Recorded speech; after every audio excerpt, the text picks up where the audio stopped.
Welcome to Project U 2.2, the podcast where life and leadership meet endurance. I'm Greg Helmer, joined by my wife and partner in life and work, Carrie. Each week, we dive deep into the mindset, the neuroscience, and the real grit it takes to stop drifting and start living with the clarity, confidence, and endurance. This is about real life, real struggles, and real growth. So lace up, it's time to live with endurance.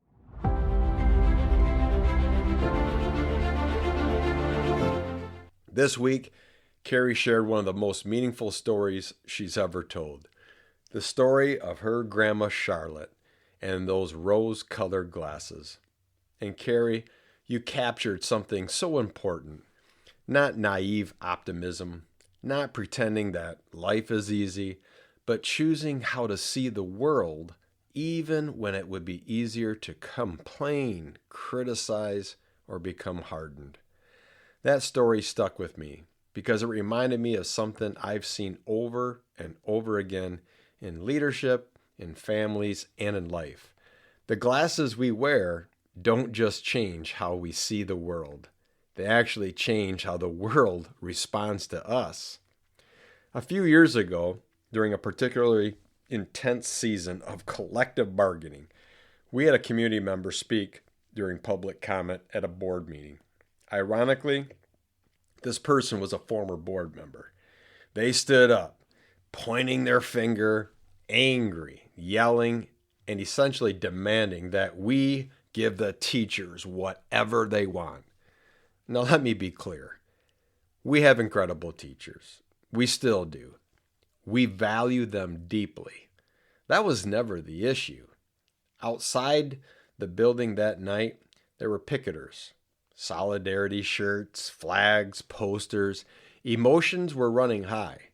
Yet this individual was posturing, trying to demonstrate support, but the tone, it was aggressive, dismissive, and frankly, disconnected from reality.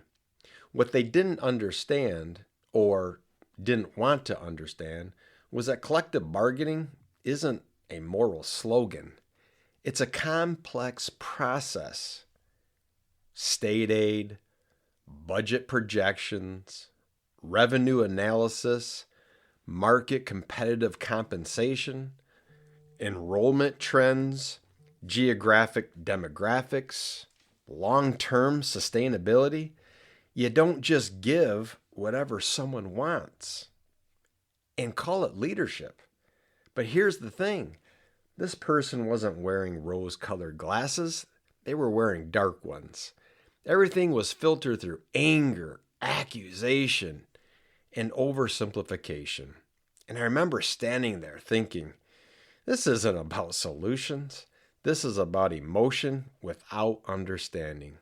And from a neuroscience standpoint, this is important. When emotions spike, the prefrontal cortex, the part of the brain responsible for logic, reasoning, and perspective, it goes offline. Whatever takes over is a limbic system. Fight, flight, emotion, reactivity. Dark glasses don't just distort reality. They shut down productive conversation. And leadership requires the discipline to not put those glasses on in return. Because here's what I've learned. Negativity is contagious, but so is calm. So is perspective. So is light. Which brings me to a very different story, and one that makes me incredibly proud. My dad is battling Parkinson's disease. He's a Vietnam veteran, a warrior in every sense of the word, a bit of a firecracker at times. He could choose self-pity with all of the tremors. He could dwell on those tremors, the muscle atrophy, the frustration of not being able to do everything he once could. And some days, I'm sure that temptation is there. But that's not how my dad is living. You see, instead my dad, he's fighting. Not angrily, not bitterly, but with endurance and intention. He does aqua exercise. He walks just about every day. And when the weather's bad, he walks laps inside a local mall. He does massage therapy. He actually does chair exercises that he finds on YouTube. And sometimes my mom joins him. He keeps moving. He keeps showing up. He's facing a brutally hard reality and choosing a different mindset. That's not denial. You see, that's my dad practicing discipline. From a psychological standpoint, what my dad is doing is called cognitive reframing. He's not ignoring the challenge. He's refusing to let it define his identity.